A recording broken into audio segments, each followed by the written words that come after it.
Un retrato familiar perfecto. Las redes sociales estallan en aplausos virtuales.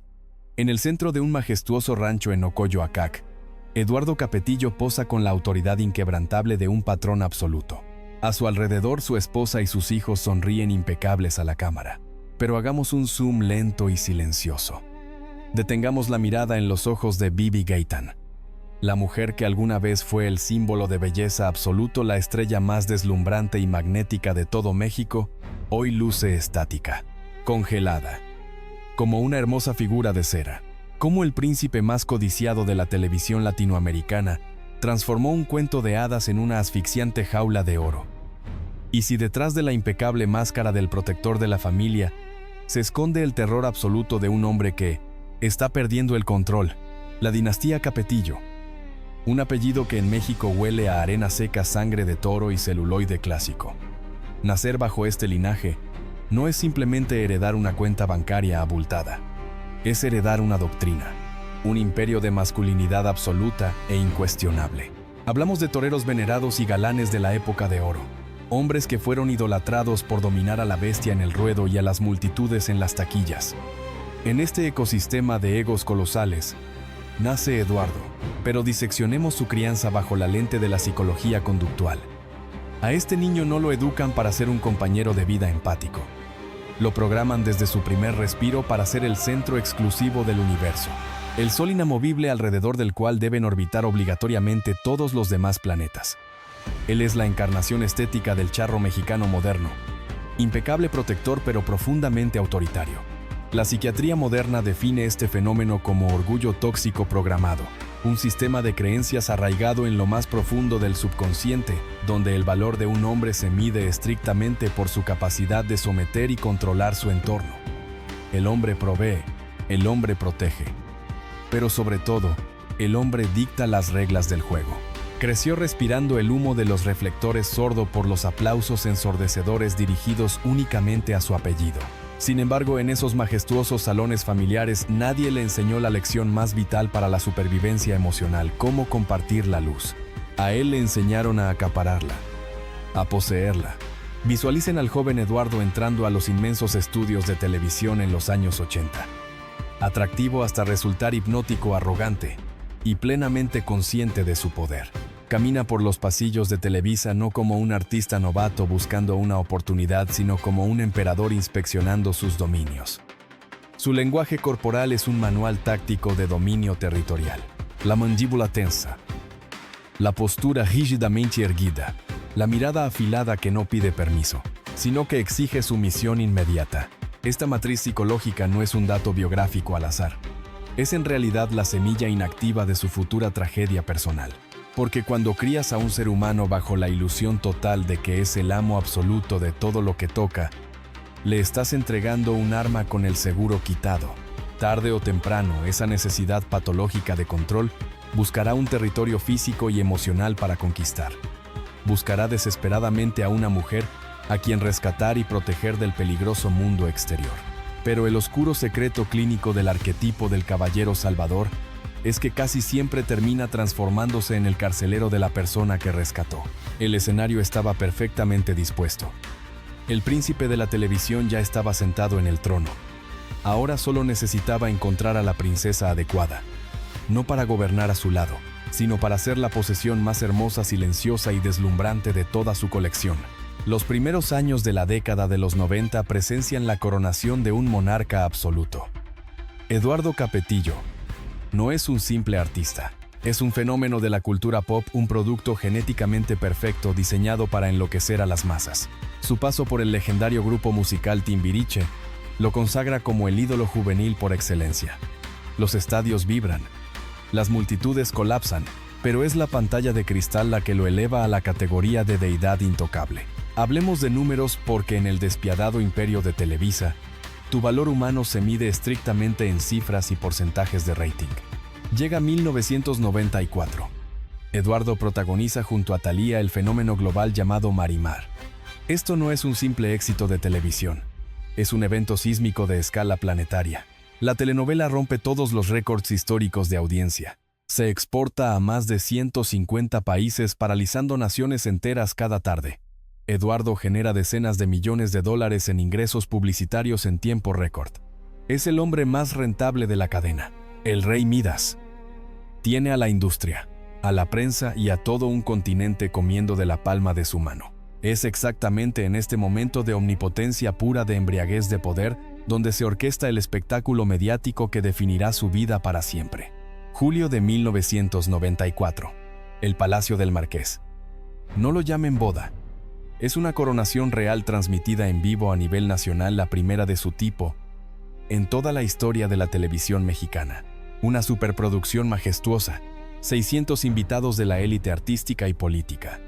Decenas de millones de espectadores llorando frente a sus televisores al presenciar el clímax absoluto del romanticismo televisado. Eduardo viste un impecable e imponente traje de charro negro. A su lado Bibi Gaitán. Observen a Bibi con profunda atención en esos archivos de video. Es el año 1994 y ella está en la cima estratosférica de su propia carrera. Es la estrella indiscutible del momento, el ícono de belleza más deseado de América Latina. Un talento desbordante.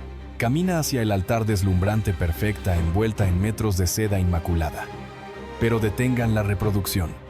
Analicen la escena desde la fría y cruda perspectiva del análisis conductual. Las revistas del corazón vendieron esta fastuosa ceremonia como el triunfo irrefutable del amor. Pero la física cuántica del poder dicta una regla inquebrantable. Mientras más deslumbrante e intensa es la luz de los reflectores sobre el hombre, más aterradora y asfixiante es la sombra que comienza a devorar a la mujer a sus espaldas. El público nacional, completamente anestesiado por el romanticismo de la música nupcial, fue incapaz de ver la escalofriante verdad que se ocultaba a plena vista de las cámaras. Ese espectacular altar de bodas no representaba la fundación de un reinado compartido de 2 estrellas. Era una elaborada, pública y elegante ceremonia de clausura. Íntimamente, las promesas de amor eterno susurradas frente a la nación entera escondían una macabra cláusula de propiedad. Porque el ego masculino, cuando está inflado por el poder absoluto, le tiene un terror mortal a lo que no puede controlar. Y Eduardo no podía controlar los ojos del mundo exterior que devoraban a su mujer. Poquísimos comprendieron esa noche que cuando Bibi Gaitán se enfundó en aquel fastuoso vestido de novia blanco y le sonrió al país entero, en realidad estaba vistiendo la mortaja de su brillante trayectoria artística. Él acababa de adjudicarse el trofeo más codiciado de toda la industria. Y en la doctrina inquebrantable de los patriarcas, los trofeos de este incalculable valor no se comparten con el público. Se retiran del escaparate. Se encadenan en el silencio sepulcral de un rancho, para que nadie más nunca vuelva a mirarlos de frente. El cambio de milenio trajo consigo una guillotina silenciosa. La industria televisiva es por naturaleza un monstruo que devora la juventud y escupe los restos con precisión matemática. Y Eduardo Capetillo, el semidios intocable de los años 90, descubrió de pronto una verdad aterradora frente al espejo: su arrogancia había dejado de ser rentable. El teléfono dejó de sonar. Los libretos estelares se evaporaron de su escritorio. Las nuevas audiencias exigían rostros frescos, historias modernas y vulnerabilidad emocional. Pero el ego de un patriarca tradicionalista sufre de un fallo crítico: no sabe envejecer. Se niega categóricamente a aceptar el final de su reinado. En un acto de desesperación absoluta por retener su poder, intentó transmutar la fama en autoridad política. Cambió los foros de grabación por las calles de Ocoyoacac, en una campaña para ser alcalde. Pero la realidad social fue implacable. Las urnas lo aplastaron.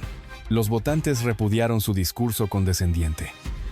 Vieron a un hombre atrapado en el pasado, convencido de ser el dueño de la voluntad ajena.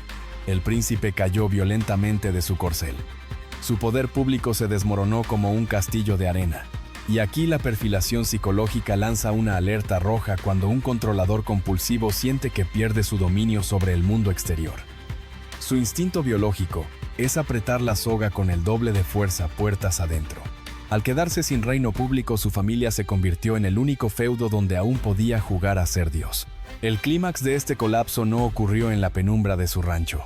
Ocurrió bajo las luces de neón frente a millones de espectadores en uno de los episodios más grotescos y humillantes de la televisión moderna. Año 2011. El reality show La Academia. Eduardo asume la dirección de la escuela, pero impone una cláusula de hierro. Bibi Gaitán debe ser contratada como la presentadora principal. La prensa lo llamó una hermosa dinámica de pareja. Los expertos en coerción lo definen como un sistema de vigilancia panóptica en el lugar de trabajo. Entonces, una chispa minúscula detona el polvorín de su inseguridad. Se filtra un rumor frívolo. Una joven alumna, Yanilen, presuntamente siente atracción por el director. Para un hombre emocionalmente estable es ruido de pasillo. Para el ego fracturado de Capetillo, fue una declaración de guerra. Su respuesta no fue profesional, fue puramente visceral. Utilizando su cargo de poder absoluto, secuestró la transmisión nacional en vivo y en horario estelar. Obligó a Bibi, visiblemente petrificada y mortificada, a pararse a su lado en el centro del escenario, usándola como un escudo humano moral. Llamó a la alumna frente a los jueces y las cámaras.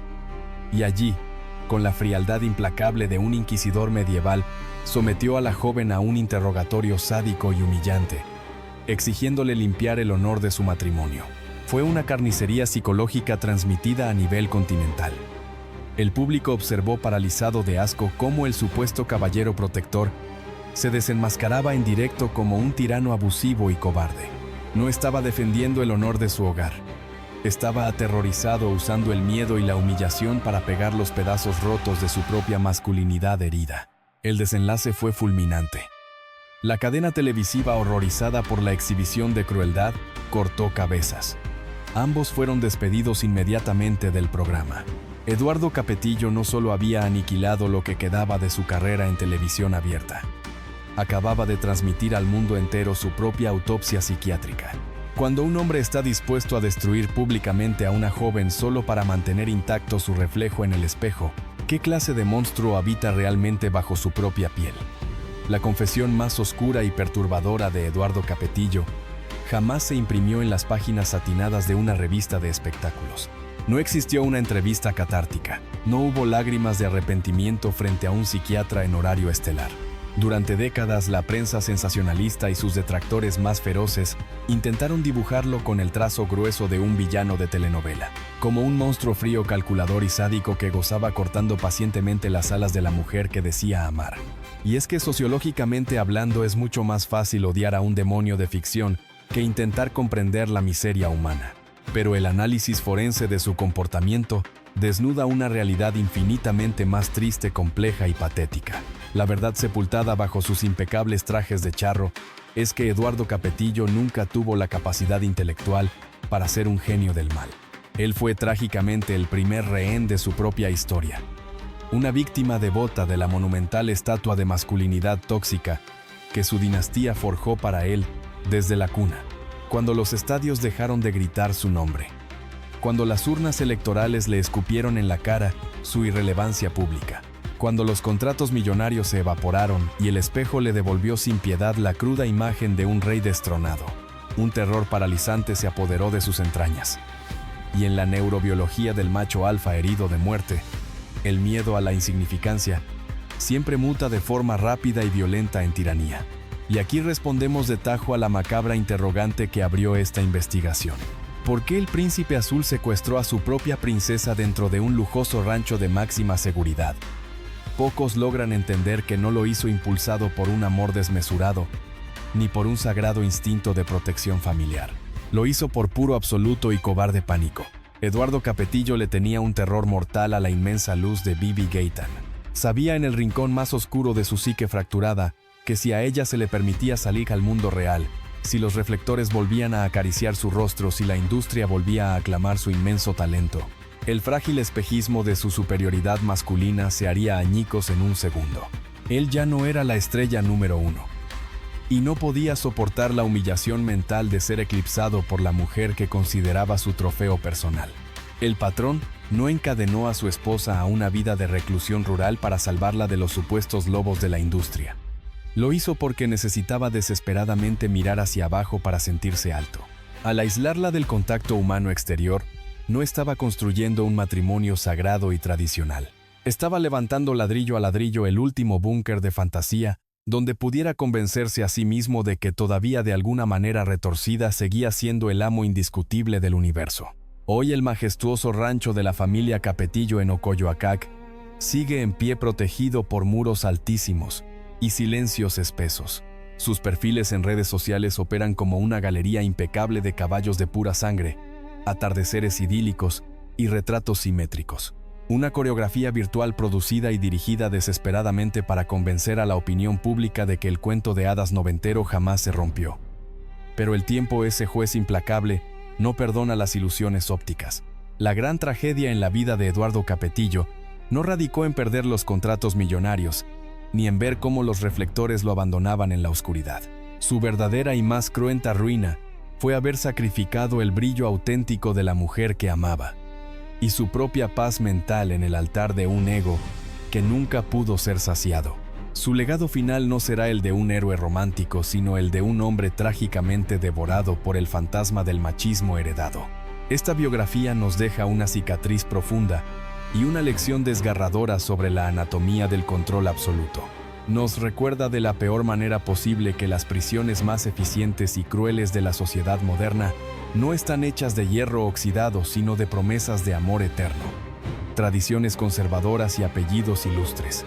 La próxima vez que vea en su pantalla una fotografía familiar perfecta, donde el patriarca sonríe como el dueño absoluto del mundo mientras su esposa mira fijamente al vacío, deténgase un segundo y observe bien.